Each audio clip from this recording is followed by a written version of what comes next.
salam sejahtera untuk kita semua. Kami dari kelompok 7 pengantar ilmu perikanan yang beranggotakan Bartolomeus Adam Putra Bahmantia, Remundaria Sinaga, Danila Wulandani akan menjelaskan tentang ekosistem estuaria.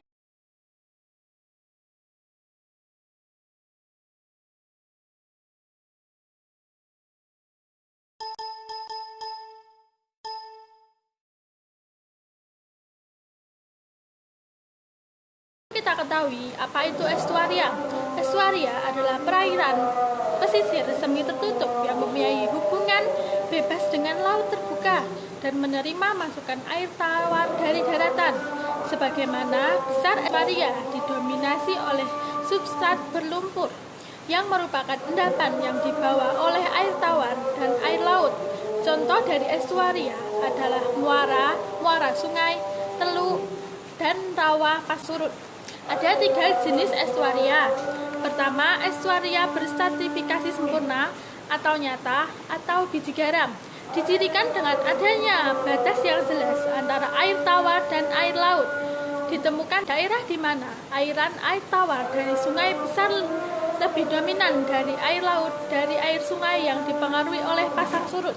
Kedua, estuaria berstratifikasi sebagian atau parsial merupakan tipe paling umum. Aliran air tawar seimbang dengan aliran air laut yang masuk melalui arus pasang.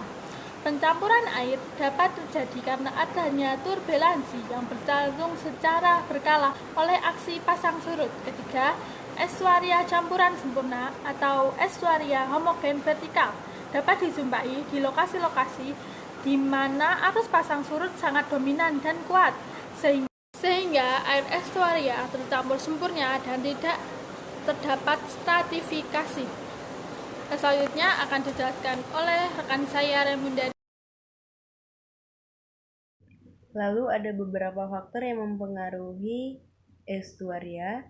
Yang pertama, geomorfologi awal pembentukannya. Yang kedua, material pembentukan barier. Yang ketiga, masuknya sedimen ke estuaria. Yang keempat, tektonik. Yang kelima, pasang surut. Dan yang terakhir ada iklim.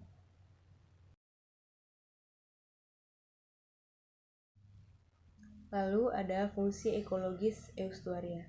Estuaria memiliki beberapa fungsi secara ekologis. Yang pertama, sebagai sumber zat hara dan bahan organik yang diangkut dari sirkulasi pasang surut.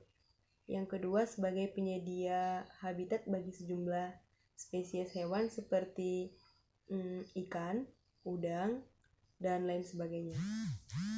Yang bergantung pada estuaria sebagai tempat pelindung dan tempat mencari makanan. Lalu yang ketiga, sebagai tempat untuk bereproduksi dan tempat tumbuh besar, terutama bagi sejumlah spesies ikan dan udang.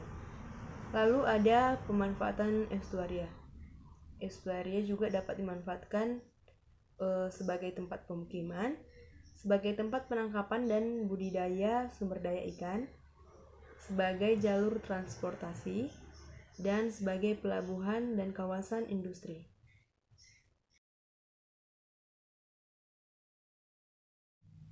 Sekian penjelasan dari kelompok kami. Jika ada kesalahan, mohon dimaafkan. Terima kasih.